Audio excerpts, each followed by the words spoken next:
Hi guys, it is day 21 of Savor at Home, and tonight we are trying something very, very smoky. We are going with Octomore.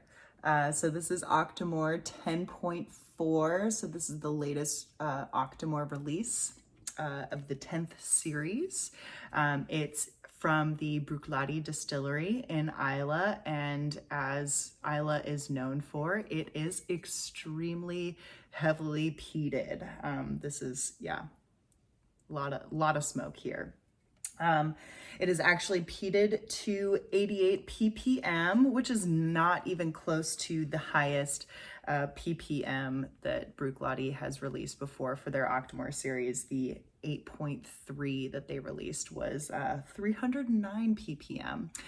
So these are the amount of phenols that are in the malted barley. I believe they do all of their measurements from the actual malted barley itself.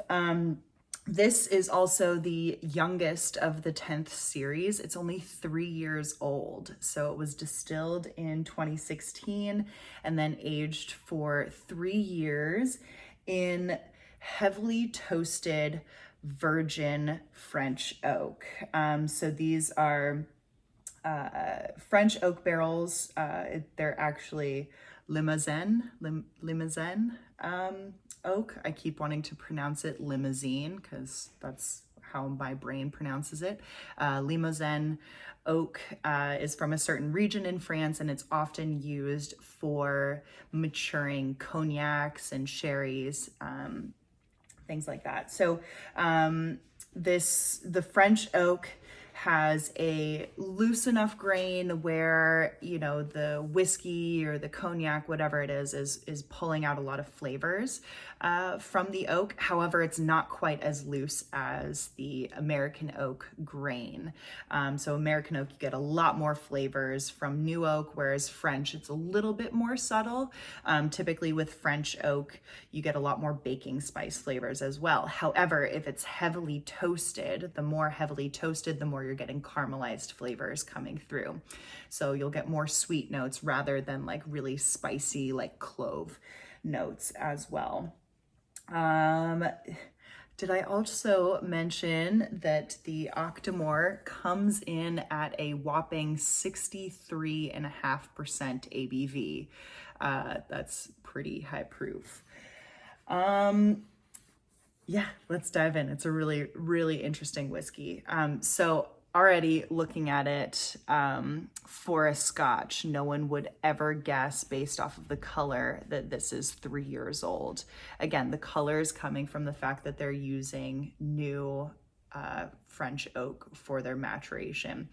And when you're using brand new barrels, the whiskey will pull out a lot of flavors right away, a lot of color from it right away, whereas the used barrels have had their tannins or some of the initial tannins stripped out from them. So you get more of a subtle maturation, whereas with a brand new barrel, there's a lot that can happen there. So there's a lot of tannins being extracted really, really quickly. Yeah, so nice and dark for a 3-year-old.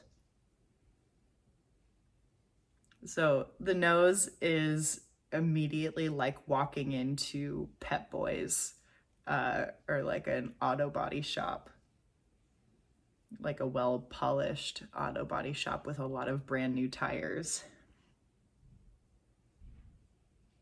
I'm getting a little bit of like caramel and vanilla and stuff, but that's in the background from like this very upfront rubber, brand new rubber. Ooh, it's also like I'm eating the white cheddar like cheese balls while I'm walking through Pep Boys.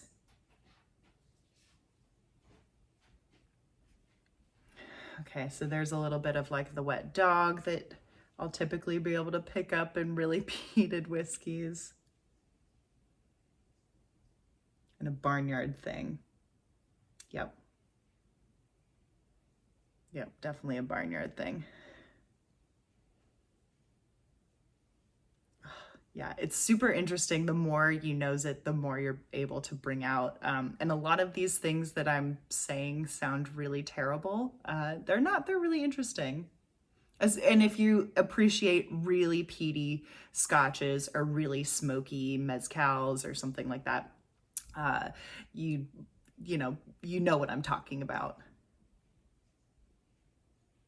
Yeah. Oh, that's super weird. Very, very interesting.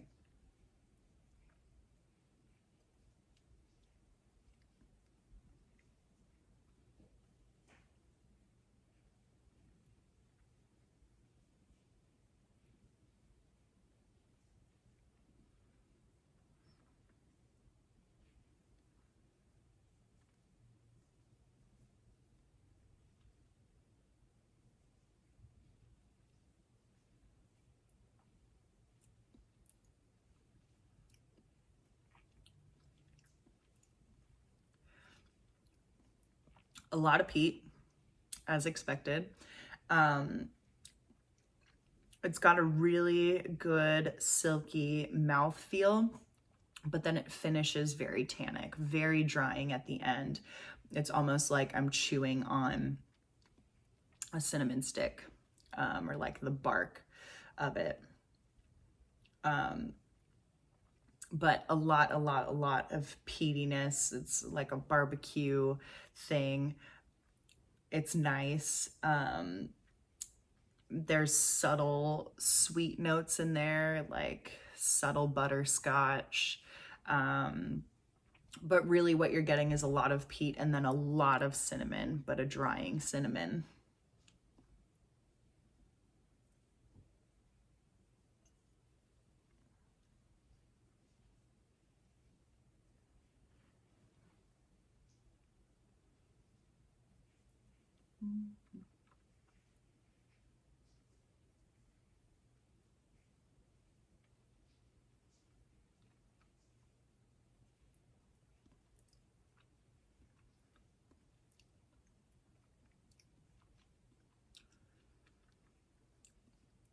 There's a nice like roasty bacon thing here. You're getting a lot of the oakiness. I'd be interested to see how this one would have matured with more time. It's not super hot. For 63.5%, it's really not too bad. And that could be one of the reasons why Octomore or why Bruichladdich would have decided to pull this early, or maybe that's what they were going for, because it doesn't have a lot of heat, but I do think it needs some more time to even out the flavors that are there, and kind of edge off some of the tannic notes that are towards the end. This is kind of an expensive bottle. It's like $200. If you're a smoke fan, if you love smoky things, Octomore is the place to go. I don't know if I would recommend this over others. There's a lot of different options that I have definitely not tried. Yeah, very smoky, very interesting. So yeah, hope you enjoyed it, guys. Thanks.